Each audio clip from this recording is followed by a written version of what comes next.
Thank you guys so much for joining Tyromper's No Limit podcast. I am fired up. You guys always know I'm fired up, but I'm especially fired up today, man. We got a man on here, Josh Smart Money. This is a man that's a master at sales, a master at marketing. This is a man that's going to make 1 million millionaires. That's his goal that he's coming out with. This is a man that's transformed the way I think about money and wealth, and he's helping other people do that daily. This is a man that's elevated my mindset around money and wealth. This is a man that I am so honored to introduce today. Josh, aka Smart Money. Welcome to the pod, brother. How you doing today, man? Awesome to be here. I'm really excited to talk to you face to face again. So let's get into it. Man, you're a man that I've connected with off platform quite a bit, man. You're a man I really admire and look up to. You've helped me so much personally in some of the things I'm doing. So I'm really just honored to have you on, brother. To anybody who doesn't know a lot about you or your background, could you maybe give that 2-minute elevator pitch or whatnot? Just let people know who you are. Well, I'm originally from Venezuela, so I'm Latino. I came to Canada when I was 18. I went to business school. From there, I was in private equity for a little bit until everything collapsed.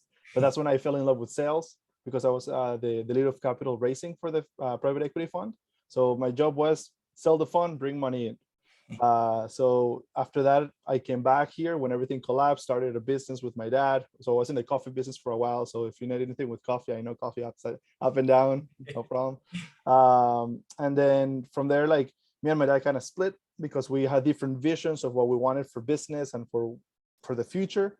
That business is still going. I just know part of it on a day-to-day basis. And then I got into construction. So I saw that Canada, like the construction industry in Canada was booming and it's still booming. And I saw an opportunity to work on the sales department of an exterior contracting company. So it was roofing only at the time. So I started in that team as a sales manager. From there, that was around $8 million in sales when I started.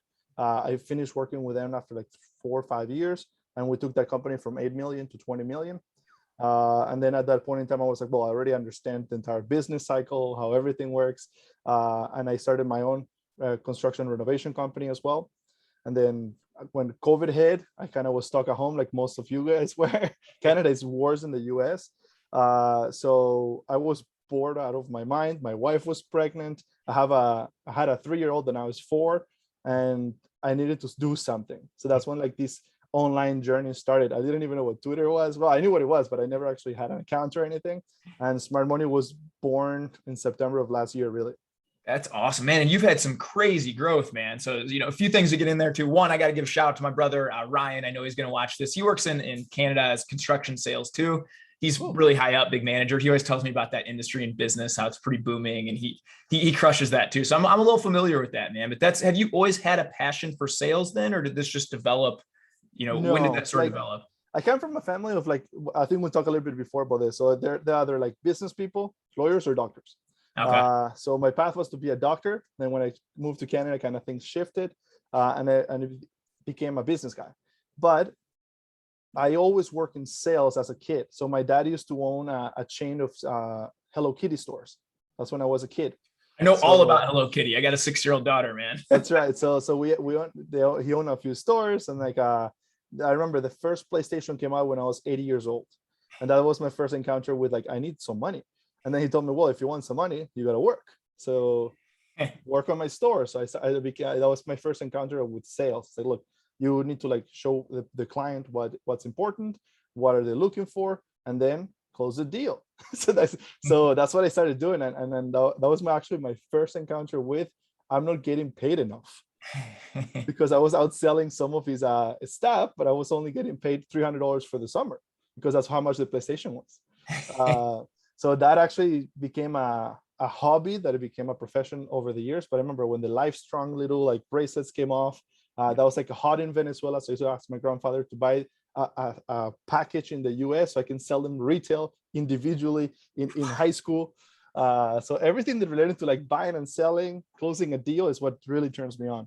So you've had this like brain since you were little, man. It sounds like it was developed in you from your dad, your grandpa, kind of down the line, man, where they've taught you that. That's pretty neat, man. That's really cool. I can remember being 6, 7, 8 years old in school, and I would shave off pencils and design people's favorite colors and then carve their initials and sell the pencil to them for a couple bucks. Like I've been doing this, like I've just always kind of had that little entrepreneur mind too, man.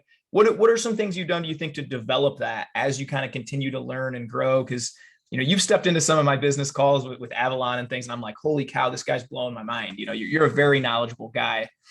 It comes down to actually listening to people that know more than you. Like I'm really big into like following, like first of all, reading, but second, asking a lot of questions. I am not afraid of asking questions. My grandfather told me once, like, there's no stupid questions. Stupid are the people that don't ask them because they never learn.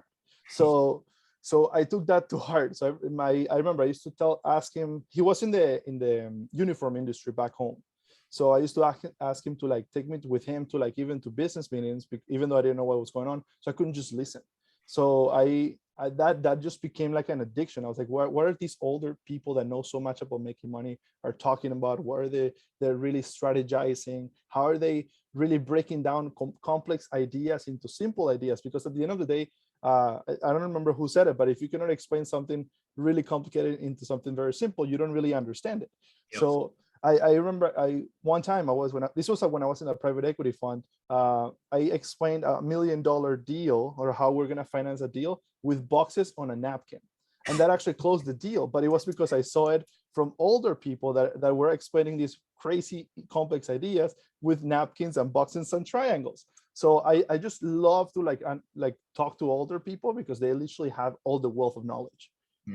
That's a lot of wisdom in that, man. And I think sometimes the younger generation will come up and they'll sort of think in this arrogant kind of way, well, I'm going to reinvent the wheel that way. It sounds like for you, hey, you're going to take that knowledge that these other people have already acquired and then maybe put your own spin on it and your own ways around it too. That's really wise, man. And it comes down to like to being able to try out things, because sometimes, like for example, like I remember my first venture, it didn't work out. So and multiple times I've done things where like they just don't work out. Mm-hmm. But you need to always understand, look, the fact that this doesn't work out now doesn't mean you didn't learn anything along the way. So I always say, like, what's the worst that can happen? I learned something new, I have a new skill, and now I know what not to do. And then move on. Like don't get hold up on that mindset of like, oh, it didn't work out. No, just the next one is going to work out. Just keep going. And that right there, if somebody's listening to that today, man, I mean, that held me back for 34, 35 years of my life, where I was just afraid to fail. Like I wasn't going to put myself out there on social media because what if I fail or others don't, I'm not going to write the book because what if people don't like it or they don't buy it, and then it's the same thing. Now I tell my daughter this, who's 6 all the time, hey, daddy fails like 10 times a day. If I'm not failing a lot, like I'm not trying to push myself far enough. Like you need to be failing and learning constantly. When did you kind of figure that out, or when was that light bulb moment for you? It has happened multiple times during my life. Like I always, if you know me from before, or like people that know me, I live my life in 5-year cycles, it seems to be. So essentially every 5 years I start something and it does really well. And then something happens where like I need to start from scratch. So I'm actually right now on the 5-year cycle again. So I this because of what happened in Canada, my construction company kind of stopped for 18 months. So after that happened, I started again selling some good projects and we started making money again. And then we came out to 2 big problems. The supply chain was messed up. The labor actually doesn't want to work as hard as they used to, because now they're used to kind of like working little by little, getting some money from the government or whatever, or they're working under the table. So my projects were getting delayed and I was taking forever to get paid and stuff like that. So that's when I actually told my wife, look, these online income ideas are starting to pay off. I'm not with my online income where I was with my construction and my sales background, but it's scalable. And if it's scalable, like it's repeatable, and if it's repeatable, I can grow it. So I told my wife, you know what, like over the next 12 months, I'm just going to stop what I'm currently doing, which was construction, my construction business. And I told the same thing to my partner. He said, you can continue to have equity, but I'm not going to be part of this anymore. And I'm going to start this online journey. And that's where smart money came into play. Like my goal was, look, I'm going to make 1 million millionaires in the lifetime of smart money. That's my goal. I'm not a millionaire by online standards yet. However, I'm working towards it. And I'm just, every time I'm learning and I'm trying, and it's really frustrating. Certain things don't come to play, but you can always just try something new. And those something new, sometimes what starts as a hobby becomes a business. That's what smart money was. It was a hobby. It was like, I never expected to make this kind of money from a Twitter account. I definitely resonate with that a lot, man. I mean, when I started looking at Twitter, I just saw some fitness guys on there that I liked, I could learn from, I could, and I just kind of went in it with, well, this would be fun. I'm going to try it. And I always give myself timelines. Like I'm going to tweet every day for 6 months and engage and then see what happens. And then I'll reassess it. I'll get that feedback loop. Maybe this is something I want to continue. Maybe it's not, but the thing I admire about you a lot is you're not afraid to pivot. You're not afraid to say, I think a lot of people in life, they've just been working this job for a while. Maybe they're not super happy and they just have it in their mind. Like, well, this is what I do. This is who I am. And what I hear you say is, hey, don't be afraid to pivot. Don't be afraid to jump at this new thing and go at this new thing. The worst thing that can happen is it doesn't do quite what you think it will, but you learn a ton along the way, right? Yeah, like for example, and this is happening right now with me, just to give people a little bit of background. So we talk about affiliate marketing a lot on Twitter, and it's a form of affiliate marketing, but it's a basic form of affiliate marketing, essentially just pushing promotions on other people's courses. But that's just literally the tip of the iceberg of affiliate marketing. So right now I'm trying to get deeper into how do I make affiliate marketing a sustainable automatic business over the next 12 months, because it's not just about creators on Twitter, it's about software, it's about other people's programs. What are the recurrent revenue streams of other businesses? Can I tap into that? What are their upsells? What are their business models? Like that is how you're going to take an idea from like a $5,000 a month idea to a $50,000 a month idea.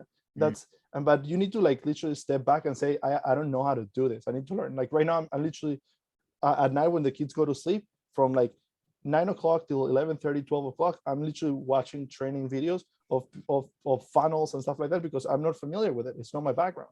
But because I have a sales mind, I'm like, okay, I understand how to sell the product. I just need to learn how to like set up the system, right? Yeah, man, that what you said right there, I'm going to pause there for a second, because I'm going to clap first off, because that's like, people are going to call you lucky. First off, when you hit these $1 million marks and $50,000 months, people are going to say, oh, Josh just lucky, well, this is what it takes, right? You're working it during the day at your day job. You're being a great dad. And then when the kids go to bed, dad's working, and then dad's up early. I did this for about 6 years to be able to quit my bank and to be able to have this conversation with you at, 10 o'clock on a Monday. You know what I mean? It's like, and people will say like, oh, you're just lucky or this or that. Well, dude, I was getting up at 5 every day and working on my stuff. And then I was studying every night or working on my stuff every night from, I called it the 8 to 11 shift, like, and you find these things that you're really passionate about and that you like anyway. And dude, it's so fun to work on things that you love and learn new things that you love. And I feel like, I watch, like, being a dad, I don't know if you can relate to this, but I see my daughter in the way that she approaches life. Even my sons now, who are 1 year old, like everything's new. They're so excited. They can't wait to look at this or do that, or just see if they can climb this or run to that, and then a lot of adults just hit a certain point in life where they're just going to stop learning. Right. And I feel like I hit that in my maybe late 20s, early 30s. I just kind of am who I am. And then I sort of woke up one day and realized I'm going to live like a kid again. I'm going to chase these dreams. I'm going to go after these things that I want. I'm going to learn every day. And like, it's been a very mindful kind of shift for me, but it seems like that's something that you've just had kind of innately in your head always, that this is who I'm going to be, Yeah. Like the kid part is true. Like I have a little bit of ADD, so I cannot just like stop doing things. I'm always moving or always trying to learn something. But there's always fear, right? Like there's always fear, and it will be a lie to say that I'm not afraid to start again from zero in a completely different industry and trying to provide the life that I want for my family. There's always fear. There's moments where you're like, oh my God, like what am I doing? But what I always tell myself, and it's the same thing I tell my kids, you need to find something that pushes you forward when things are terrible. So with Joey's my older one, he's 4 years old. I'm like, remember that one time when you couldn't hit the ball when we were playing baseball? How many times did we try and you did it? And then after that, now you hit it and it goes to the sky, right, buddy? So like, yeah, it's like, this is no different from that. So in my particular personal history, my family came from Europe after the Second World War. So after that, they started in South America from nothing. And then I always take that as my motivation. It's like, look, if my great-grandparents came here for nothing with $20, that's what my grandmother was telling me. I had $20 in my pocket and what I had on. And we just work hard and we went from here to here, from here to here. Then when I'm having a bad day, I'm like, I have more than $20 in my pocket. What is my excuse? So you have to find what is it that it really, that moment or that phrase that changed your life, and bring it up over and over again when you're doubting yourself, when you think you're down, because it really will put things in perspective. I'm like, I have more than $20 in my pocket. I have a house. I have my children. I have health. Like they didn't have that when they started. They came from after a war with nothing. So what's my excuse? And then that always changes my mindset, like right away. That's huge, man. Right there is huge. Kind of looking at through things through the lens of gratitude, and then kind of knowing your why. It's deeper because you're not always going to feel motivated, man. I don't feel motivated. People, how do you go to the gym every day, Ty? You're just lucky that you're motivated, dude. 90% of the days, man, my alarm goes off. The last thing I want to do is get out of a warm bed. I'm spooning my wife. I don't want to get up out of that, man.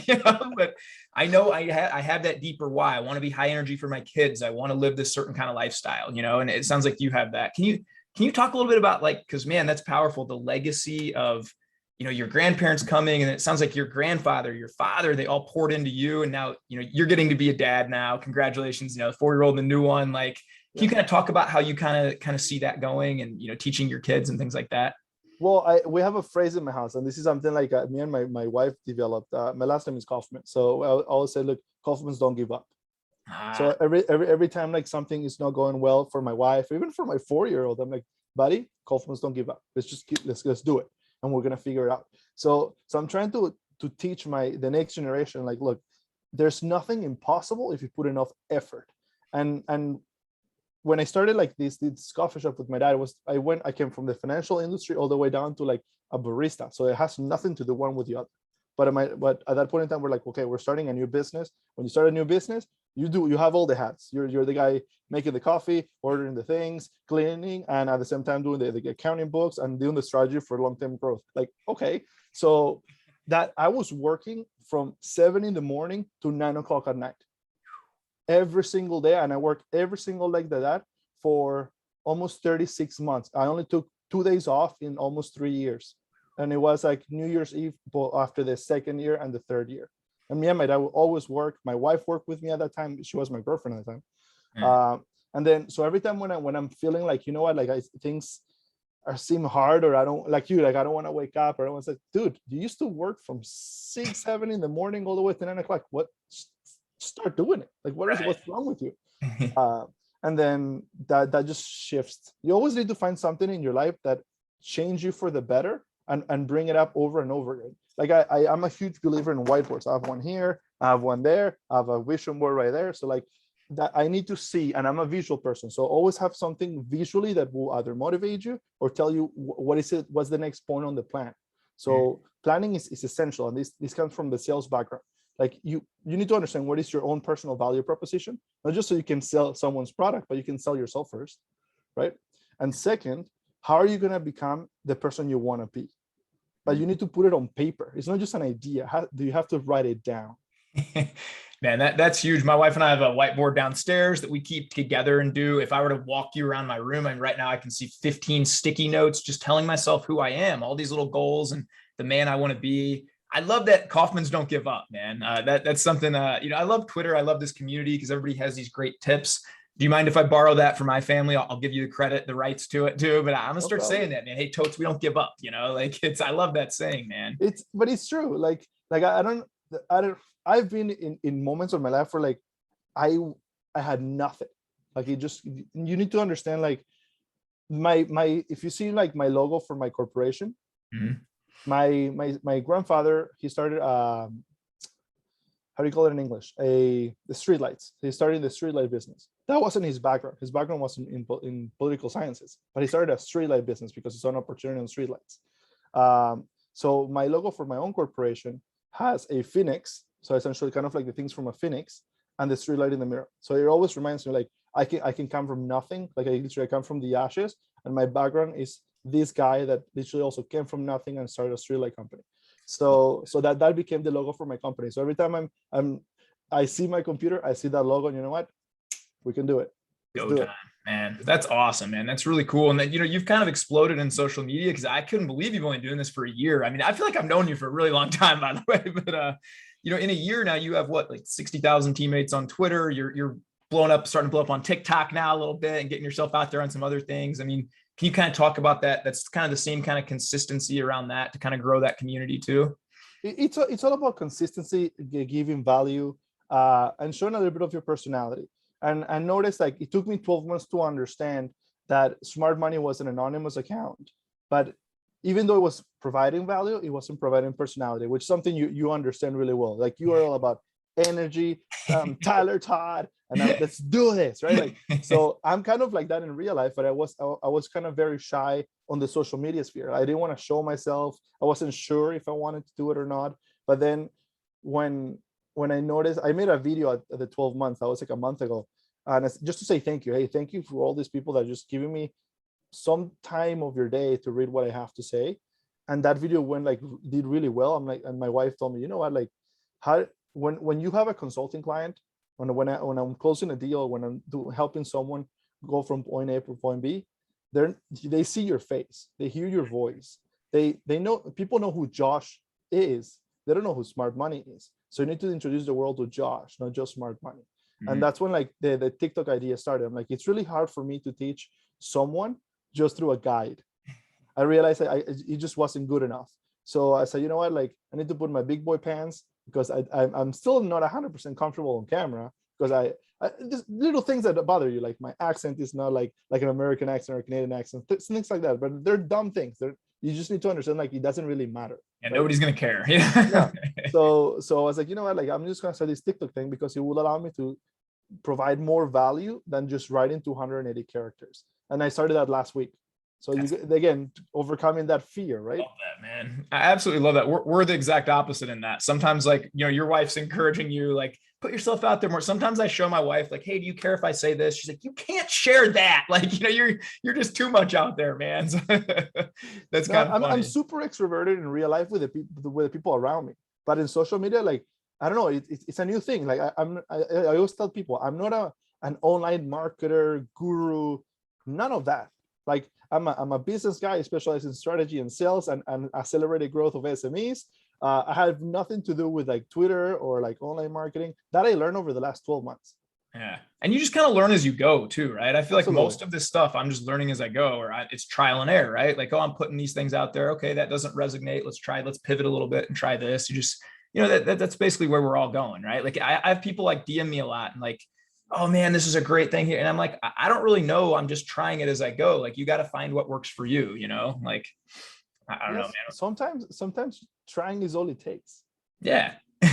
And I think I wrote a tweet today. It was like, you're never gonna regret trying, but you're never gonna regret failing, but you're gonna what did I say? Something about like regret and trying and regret and not doing. But the point of the thing was, like, doesn't matter how many times you try. If you did your best, you're not going to regret that. That's what it was. But you're going to regret not doing it. Mm-hmm. Yeah, that was really one of the huge takeaways for me. I put a long tweet thread about this like a year ago, but my wife and I, we used to volunteer at a nursing home pre-COVID, and we would go and we would serve them like communion. I would actually get up and preach a little sermon to them, like for 5 or 10 minutes and lead them in prayer and stuff. And we formed relationships with a lot of these older people who were, in their upper 80s, 90s. And it was really neat to get to talk to them. And I never one time heard anybody say, I really regret trying this thing. Every single person who I talked to who had a lot of wisdom and a lot of age on their side said, yep, I always wanted to try this business. I always wanted to start this thing and I never did it. And then I got busy with life and I wish I had tried that, and I really had that as a big takeaway for me. And it kind of parallels to what you're saying is like, you're never going to get to the end of your journey and be like, oh man, I'm glad I played it safe. Oh man, I'm glad I didn't try and learn that new thing. Oh man, you're always going to want to just go for it. Take the plunge, take the jump, just see what you're capable of, Yeah. Like this is so funny because like I do regret something I didn't do. And that's what actually I always bring it to consideration when I'm trying to do something new. People talk to me when I was in the first coffee shop we opened. There was this kid, he was like 17 or 18 or 20, something like that. And he told me, he's like, hey, Josh, like, money and business. It's like, what about this cryptocurrency stuff? And I come from a financial background. So for me, that was like, well, there's no value. There's nothing there. So he's like, well, I'm going to invest some money on that. And I told him, that's a terrible idea. Mm-hmm. And it was a terrible thing to say. First of all, I should have not discouraged the kid. That's something that as you get older, you understand, right? But second, that was a mistake on my part because I didn't research it. I said no to it. And now I regret not actually jumping on it when he wasn't the first one to tell me. There was already 2 or 3 people. Now those 2 or 3 people are really comfortable right now. Yeah. so I'm like, I didn't try. I regret not trying it. So now that's not going to happen again. If I see something I want to like explore, I'm gonna jump. Yeah, And that's it. Let's see what happens.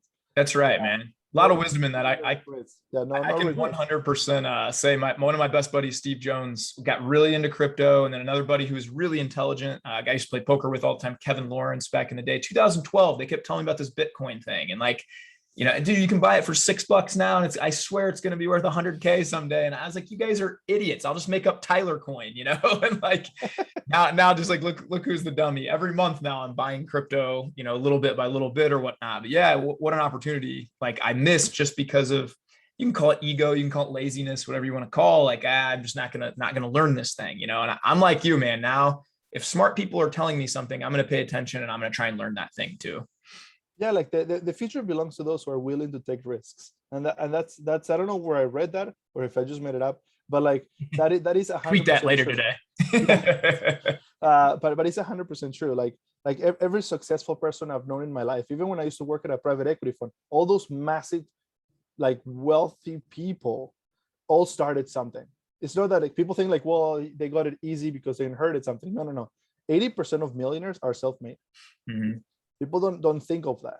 So you just have to like work a little bit harder, read a little bit extra, go to bed a little bit later. That's all it takes. But Yeah. and then you do that every single day for a couple of years, and the compounding effect is literally gonna get there. And that's what where you and I are kind of trying to do. Twitter just was like the tip of the iceberg. Now we're trying to like compound that effect of what we're trying to like recollect little by little, everything we've been putting off for the last 12 months, right? Yep. So I think it's an important part of the journey. I agree, man. And people don't understand that compounding effect. I sure didn't until a few years ago of how, you know, if I'm just going to watch Netflix 2 hours a night, like, you know, what's that matter? You know, like if I'm just going to eat the pizza, you know, that night, like, what's that matter? But it's like, dude, when you do these little, like, you know, I always say, if you show me a person's daily routine and their daily habits, I'll show you their future, man. Because, you know, if they're spending that daily routine just watching Netflix every night. And not that there's not anything wrong with watching Netflix, but you know what I mean? Like you go to work and you come home and you zone out for 2 or 3 hours, you know? If you can just, you know, maybe zone out for a half an hour and then put that hour and a half, 2 hours extra into your business, into your passion, into something you want to learn, create, do, and you do that for a couple of years, my goodness, the way that compounds it's a cheat code. You almost can't lose if your focus goes towards something that you're passionate about and you put the time and the consistency in, and it compounds up. And yeah, it's a cheat code, man. My dad told me that a thing that always stuck with me. He always told me, you need to do what you need to do so you can do what you want to do. So I take that to heart every single night. For example, I do watch Netflix every day. I'm not gonna lie to people, but I watch Netflix half an hour before I go to bed. After I did that 9 to 11 or 9 to 10:30 routine, then I just started about learning about like funnels and affiliate marketing and all that stuff. Because that's kind of like your moment to like zone out, relax. This is my me time. Yeah. And you need to understand, work is not your you time. There's this separation between work, family, and you. There's 3 different things. So even though you're working for your family and for yourself, and even if you're an entrepreneur, it took me years to understand that. Like when I'm working, it's no me time, and it's no family time, and it's no anything. Like that's just work. Then you need to like spend some time with your kids and your family. And you need to disconnect. That's the hard part for an entrepreneur, disconnecting from your family time from your business time. And I still struggle a little bit with that. I'm not going to lie. We all do, yeah. And then after that, you need you time. Like some people like to wake up at 4 in the morning or 5 in the morning and meditate, gratitude, like the 5 hour, what is it? The 4 hour, the morning routine. I just read that book not long ago. Yeah. And I tried. But then, and now I'm so busy that I'm using that time to like learn as opposed to like do it in me time. But you need balance in your life. So yes, Netflix is great, but to a degree. And then drinking is great to a degree. So everything in moderation, it's okay. Yeah, I definitely agree with you on so many levels right there, man. And, you know, I've always struggled with balance, like so much, man, like to the point where I have to always be mindful. I'm going to get addicted to things. Like the first time I played poker, I'm like, dude, I love poker. I studied, this is not an exaggeration. 7 days a week, I played or studied probably 16 hours a day. Like I just saw a way to make a lot of money. I loved doing it. I went all in, you know, then like my buddy from Twitter came a couple of days ago. We played pickleball for like 2.5 hours. The first time I've ever played. And I'm like, I'm quitting Twitter. I'm just going to play pickleball, dude. I love this game so much. Like I just have that kind of personality, so I always have to be mindful of that. But kind of going along lines of what you said is like, I wake up every day before my family to journal gratitude, to pray, spend some time with God, to read, and then to usually work out, and that's me time. Then I have my family time. And then I'll have, focused work for 2-3 hour like blocks a couple times in a day where we're like, right now my door's closed. My wife knows, she's a saint. She's got all the other kids, like this is the time that I'm going to have to focus. And it is hard to separate that, especially as an entrepreneur. I struggle with that, man, where dude, it's like 11:15 and I'm still working on, stuff that I want to work on. But then I'm like, oh man, the kids are getting up at 5:36. I gotta go to bed, like that's one of the things I definitely struggle with, man. And that's that right there. It's a huge takeaway for people listening. If you don't have kids yet, use the time wisely. Okay, like it just gets harder with time because people require more of your attention and your time. So and I tweeted about this a while back. I'm like, if you're in your 20s, this is the time to like go hard, like just try. Like, who cares about money? Like, yes, you're gonna make money, you're gonna lose money, but you're gonna gain experience. That experience is gonna build on your 30s and your 40s and your 50s. Like, most billionaires were made in their 50s and 60s. They weren't made at 30, except, well, obviously Zuckerberg and this new generation of massive young guys. But it's an anomaly. It's not a normal thing, right? Like, it takes you years to understand something that you can apply into a different thing. Like, sales is just sales when you're here, but becoming a sales strategist for accelerated growth of small and medium-sized enterprises takes years to develop. One thing is closing a deal. One thing is using how to close deals to grow companies from point A to point B, right? But I didn't know that in my 20s. So right now, social media is booming and content creation is becoming a thing. Get that wave right now. Like, if we did well on Twitter, now the big thing is now is TikTok. Yeah. And young guys have the time to like make TikToks and learn all this thing. Like, I wasted so much time in university because that's what you do, right? Like, you study, you have a girlfriend, you go out, you drink. Like, you never really pay attention of what's going to happen, except the people that drop out from university and started like working like, I don't know, like there's a couple of kids I'm knowing now, like they're drop shipping or affiliate marketing, but they went straight into like money making mode. And those are the years of money making mode. You need to like spend time creating, trying, doing anything you need to do. So in your 30s, you're actually kind of more set up. And it's a fallacy when people tell you like, you try to retire in your 30s. That's not really the goal. The goal is that you don't have to work as hard as your life continues. That's right. Yeah. And like for me and you, I think you're probably similar. I never want to retire. I just want to do things I love, like dude, right now I'm working, I get to chat with you. This is like amazing. I just want to do more of the things that I want to do and I love, but that takes a certain level of work ethic before to get there. And I feel like a lot of people, I'm going to sound really old saying this now, I'm about to turn 38. I'll get my old man hat on here, but like a lot of the younger generation, man, they want to, I want it given to me. I'm entitled to this or I'm entitled to that. But like, when I hear your story and I see that the work every night, the working the job, then grinding on the side hustle, then learning the new funnels and then field marketing, all the stuff, like it takes a lot of work to get there normally. Of course, there's these guys that are just going to win the lottery. You're going to have talent like LeBron James. You can go to the NBA and make millions, but like most people, 99% of people that are going to be not millionaires and go to millionaires, you're just going to have to put in the work. Yeah, but like talent it only takes you so far. It's your habits and when you do with talent, what takes you to the next level. So you can have the like Kobe Bryant's talent, but if you don't have Kobe Bryant's working ethic, you didn't become Kobe Bryant. That's right. Right? Yeah. Like Michael Jordan sucked in high school, but Michael Jordan became Michael Jordan because he was given above and beyond. So that's the mentality people need to like start understanding. Like that happened with me. I'm really good at getting concept fast. So I never really like studied too hard until I get to university and I realized you don't know how to study.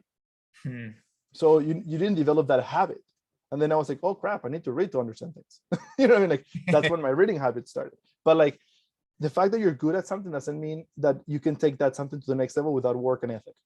It's very true. I've seen that in poker a lot, man. I've been a successful winning poker player now for over 18 years. And a lot of people that have a lot more natural talent than I do, they just see the game better. They learn, statistics faster, whatever that is. They're better at math. I've seen them not be able to win, because they don't have those daily routines, those daily disciplines, those, a lot of things that I've been able to develop and cultivate.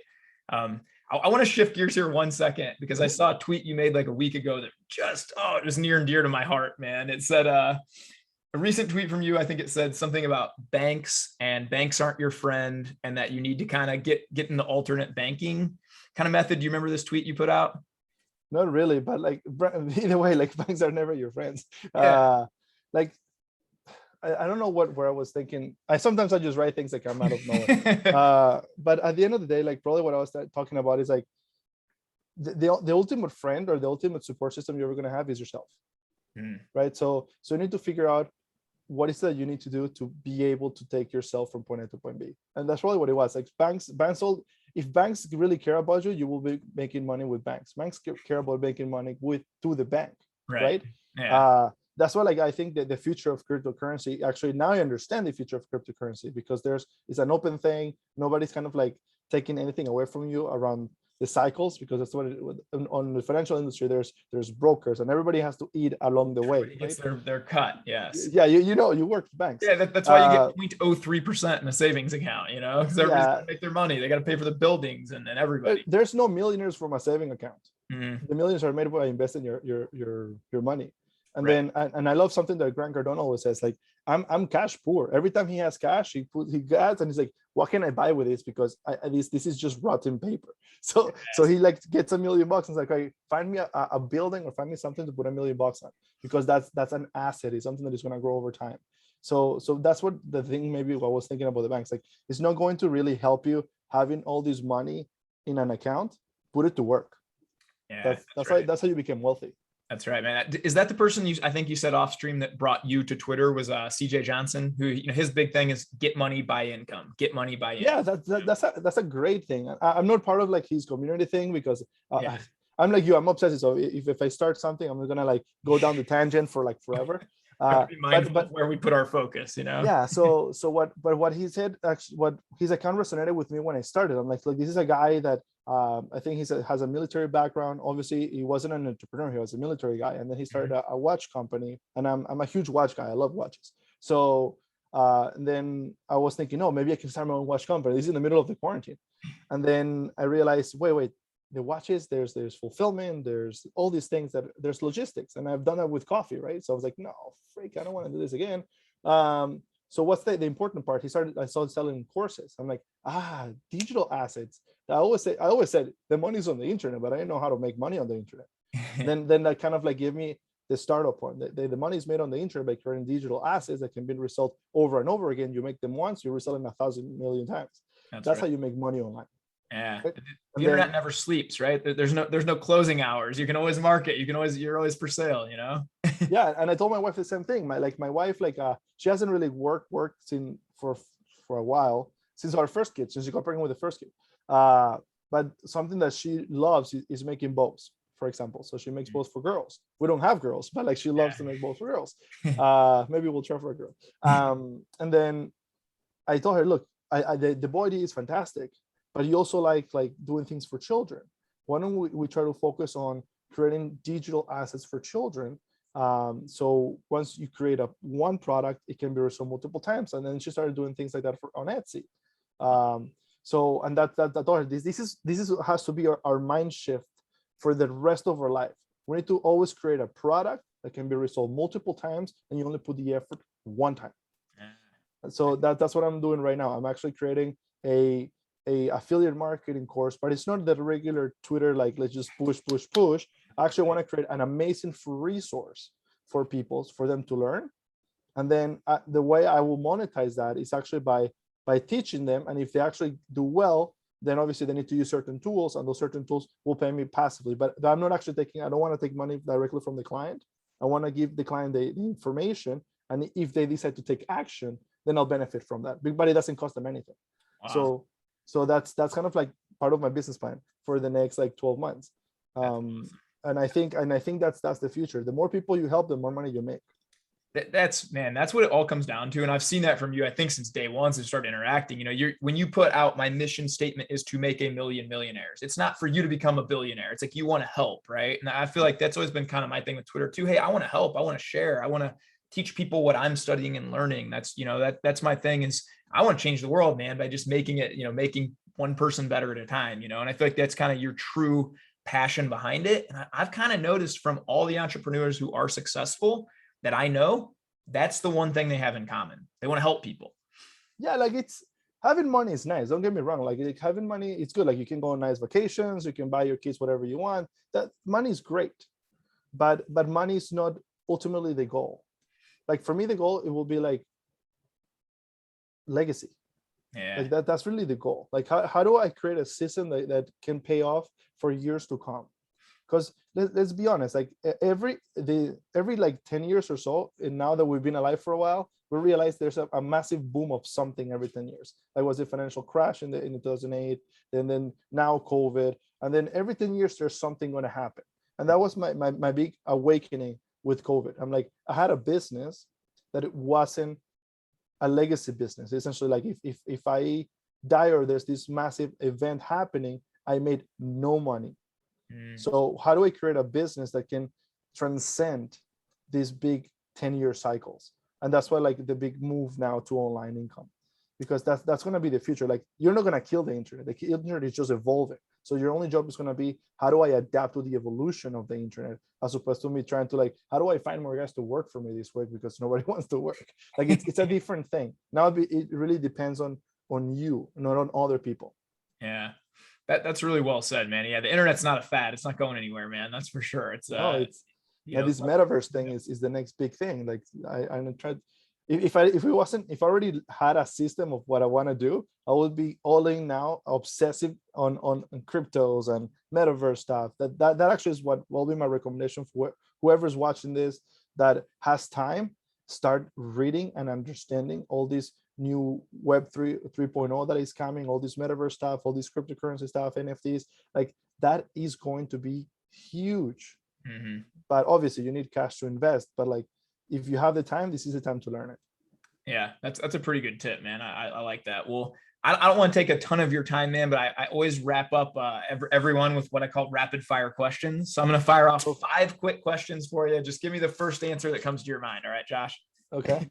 All right, man. Describe one tip you would give to somebody who's new to sales. Like somebody comes to you and says, "Hey, Josh, I'm new to sales." What's one big piece of advice you could give them? Understand what your value proposition is. Why are people want to buy from you? And make sure you always provide trust over product. So what happens is a lot of people want to like sell a product, but it's not a good fit. Worry about the relationship. You can have one sale lost one time, but if you have a relationship, it's guaranteed sales over and over again. So you build that trust and establish that relationship. Yeah, I'd rather have a relationship over a paycheck any day. It's that even goes into a bigger principle of like your network is so huge. And I think that's why social media, connecting with people who are like-minded, who can help you in these other areas, is so powerful, right? Absolutely. Huge, man. All right. Number 2, what's one interesting talent or fact about you that not many people know about? Well, I used to be a tennis player. Oh, really? Oh man. Yeah. Okay, when you come to Vegas, we're gonna play some tennis, man. I love tennis. Yes, like I haven't played because Canada, like it's a mess. But I reached a point where I used to train where they do it used to be called the NASDAQ Open. I think now it's called the Sony Ericsson Open in Key Biscayne in the US. So every summer, I even used to train in the US until I was like 18, and then I moved to Canada. But my dream was to be a tennis player. That's awesome, man. I did not know that about you. That's pretty cool. Do you still play at all, or in Canada you kind of can't? It's really hard. Like where I live, there's not a lot of places where you can. Like if you go to Toronto, which is like 45 minutes away from here, there's good facilities. But where I am, there's not that much. So that kind of like die out a little bit. Gotcha, man. That's cool. It's such a fun game though. And you can play tennis till you're like in your 80s, man, which is super. It's a great game, man. It's funny because the entire tennis thing started because I was terrible at playing with people. I wasn't a team player back when I was a child. So the child psychologist, like whoever, like in the school, told my mom, was like, this kid cannot play in teams. So find something that if he fails, he's solely responsible for the fail. So tennis was it. That's awesome. Wow. Yeah. So that's actually another tip. Like children are different from most people, and each child it's awesome, but they're also different. So you cannot apply the same methodology for every child. And then you have a kid, so you understand this. Yes. So figure out what they're good at and what they're not good at, and just reinforce what they're good at. And instead of trying to focus a lot in what they're not good at. So in my case was like, he's terrible at team sports. Okay, no problem. Like don't try to like put him in more so he gets better. Let him focus all his attention in an individual sport. And I did really well. Like I'm super competitive. So like at the end of the day, that's going to make him succeed in the future. That's huge, man. I always say that a fish is great at swimming, but if you judge a fish on how well he can climb a tree, you're going to tell him he's a failure, right? And so I always felt like myself like that when I was in banking. Yeah, I had some success. I ran some good branches, but I ain't a banker, man. I'm an entrepreneur. I'm an outside the box thinker. So like I'm a fish out of water in there, man. That's a good practical advice. I like that. All right, number 3, man. Do you work with music on, or do you prefer complete silence when you work? I need music. You do but like I listen to like either piano or like those beta wave music stuff. I actually created a YouTube channel just so I could have one song that I can always play. Oh, really? Nice, man. That's awesome. A lot of the really high achievers I'm talking to now have that little music, that kind of calming music on in the background. I need to try that. I usually go silence. Yeah, if I don't have some sort of like background noise, again, because I have like these kind of like ADD, it actually, I need something that is going on around me for I can actually focus on what I'm trying to do. That makes sense. Okay, gotcha. What's the most important thing you say you do every single day? Spend time with my kids. Yeah, nice, man. That's awesome. I could always tell you're like just like on fire dad too, man, which is the best, man. Yeah, I to be honest, I need to try to figure out how he does it. I want to be a dad like Todd. like you're so much energy, and my kid is like you, like super high energy. I'm like, I need to try to be like him. That's always what I admire the most out of you. Like I think you're like super dad. I'm like, okay, I need to try to be like Tyler Todd. I'll be honest, man. My dad was just like that too. Like, dude, and I think I don't care about what other people think. Like when I take my kids to the park, like, dude, I know other parents think I'm weird, but I'm like yelling at I'm like, hey, let's go play like freeze tag. I'll be it. When I tag you, you got to dance. And then you got to, just like making crazy stuff up. Like, I'm just kind of like almost 38-year-old in like a 6-year-old body, right? 30 is the opposite way. I'm like a 6-year-old in a 38-year-old body. To me, I just get a lot of joy out of playing. It comes down to how you were raised. Like for example, I come from a family of entrepreneurs. So let's say all I saw was my parents working, and it was all about business and stuff like that. And I'm actually trying to, as a parent, you're trying to improve what you think the previous generation lacked. And I lacked a little of parenting, literally, because like they were always working, business focused people. And I'm a little bit like that too. But now like my wife is my biggest, like not only supporter, but like she always makes me realize certain things. So sometimes when I'm like with them and I start working again, she's like, hey, I'm like, okay, no, okay, stop. Like so it's trying to get out of the habit. But what you said, like you're the way your parents raised you to be, and I'm trying to be the new version of what my parents raised me to be. That's always admirable too, when you can appreciate what your parents gave you and want to build upon that with the business and entrepreneurship, but then you say, hey, I also want to improve upon that one thing. I think that's what each parent should strive to do, and then we hope our kids do better and better, and then that legacy continues. Absolutely. It sounds like you have a wife similar to mine. Dude, I'm so grateful for my wife, because she's, when I first started, I quit the bank, and I was a lot of fear, to be honest, around it. Like, can I create my own income and do these things, and I remember my wife being like, look, you got to be with the family. Like you're for the first time I've ever seen, like you're on your phone, you're talking, and she's like, put your phone away for her. So now I have like designated times where 3-4 hour sections of the day, man, my phone's in a drawer, I'm just playing with the family or doing whatever. And she helped me a lot around that too, man. So it's like if it wasn't for Sabrina, I wouldn't be the person I am 100%. And I tell her that all the time. Yeah, that's awesome, man. I love to hear that. Any of you young bucks out there, choose your queen very, very carefully. Think with the right head. You gotta, you want somebody who's going to support and build you up your mission, and be right there by your side through all of it. 100%. All right, my man. If this is too personal, you can say, but like, do you have a kind of passive income or sort of net worth goal where you might say, hey, then I'm just going to be kind of done. I'll be off the grid. Or do you think you'll just always kind of keep working and kind of do that thing? I don't see myself getting off the grid. Again, because I get bored really easily. So for me, like, there's 2 big passions. Well, there's 3, but the other one is obviously with a woman. But the first 2 is closing a deal. There's something that turns me on about closing a deal. Okay, and then what happens after is making money. So those 2 things go hand in hand, and they just like they create this fire in me. It's kind of like I don't know, when you go to the gym and you go like lift this a squat that you couldn't do before. That's what happens to me when I close a deal, and I'm like, cha-ching. So what's my goal? I do have a goal. I have an immediate 24-month goal, and that's what I'm working like crazy to do. So my immediate 24-month goal is having a $50,000 a month passive recurring revenue stream. So that means like I create a business that can run on its own. That's why online is my focus now. That is creating that, because out of that comes my second goal, which is like, I used to live in Florida when I work in the financial industry. So I want to move back to Florida. Nice. And I talked to my wife about that. If I don't have a company that requires me to be in a particular place to make money or to be run, what's stopping me from actually living in the place that I run or be? And in construction, we take 4 months off. So I don't know if in Canada, like if you do exterior construction, you kind of stop working in December and you start again in March. Okay. So I used to always leave to Florida for a month and a half, 2 months with my wife or my kid. Now I have 2 kids. And that's because I'm happy there. Yeah. So now that's my goal. Or Sabrina, in the next 24 months, I want to create this so we can move here. And it's going to be awesome. And she's like, do it. I know you'll get there, man. There's no doubt. If I, as a guy who's bet a lot in my life from playing poker, I would bet the house that you'll get there, my man. That's awesome. I love to hear that. Can I give you one piece of advice too? Absolutely. This is funny. You said, when you come out of the gym and you make that lift and you're really fired up, you get that way with a sale. Most of those fired up videos I put out on Twitter that do really well are right after I'm lifting. And I feel like, so whenever right after you make a big sale, just shoot yourself at like some kind of content, man. It'll look, because people can feel that energy, man, when you're doing that. Yeah. Like I need to be like more fired up. I think I'm very passive on video, but like at least on TikTok, but like, it's funny. One of them actually hit, and it's because I was being honest.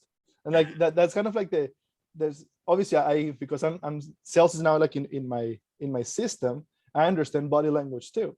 So I understand that one thing, if we're talking and I'm straight and I'm like this, I'm very intense, but if I'm a little more like down and I put my head to the side, I'm more soft. Yeah. So I did that in the car, and I was telling people, look, like the point of this account is to literally help you with no strings attached. But I did it like that, and it got like 6,000 views. I'm like, yes, that works. But then I couldn't go from there the next day to like, hey, we did it, because it doesn't match, right? So like you have to understand. Like I need to understand sometimes like when it's good to like put emotion and energy. And that's the part. That's part of the. It's like Twitter. You need to understand what things work and don't work. And now this is a transition with TikTok. Like what kind of videos? Like you're all about energy. So like people now that when they see a video with you, if it doesn't have energy, it's gonna be like, what happened to him today? Yeah, people like, what's going on, man? Yeah, even sometimes where I put tweets where like, man, I'm kind of struggling with this certain thing or whatever, people they'll be, what's going on? They just expect me to, and it's like, dude, I have days where I am a little more down. My wife says I'm like a dog, like 29 out of 30 days, I just wake up, I'm like, where are we going? I'm happy. This is great. Let's chase that thing. Let's go there. But some days you do, but yeah, people expect that certain thing from you. Well, that's the thing about becoming like a high performance person. There's a point where you do burn out a little bit. Mm-hmm. And that happens to me, like I think in 16 or 17 day cycles. There's just a day where like, man, I just don't feel like I'm myself. And I think it's because like you go so hard and then out of nowhere you burn a little bit, and then you just need to like, okay, I need to like chill for a second and understand what's going on. And then you're like, okay, tomorrow we're gonna kill it again. I resonate with that a whole lot, man. After my last men's retreat, I had Zuby here like a week before, so I was staying up awesome. To hang with him. Then I led this men's retreat where I was getting like 3-4 hours a night sleep. I came back to a lot of clients and I didn't take any days off. And like 2 weeks after that, dude, I told my wife, I'm like, I have hit the wall. I just need a couple days where I just beat. Like I literally, I'm not going to work out. I'm not going to study. I'm not going to read. I'm not going to engage with anybody. Like I am just going to take walks. I'm going to play with my kids. Like I need to recharge. I think that's important to understand that too. Hey man, I drink a ton of water. Can you give the people one last maybe piece of advice or wisdom that you could share? I'm going to take a leak and I'll be right back. Sure. Like I think my grandfather told me the best thing ever. And it was people in life always going to go against people that have money, power, or intelligence. So be humble about the 3 of them so they don't come back at you after for X, Y, or Z. So just be humble about your money, be humble about your intelligence, be humble about your power. That will be the ultimate one.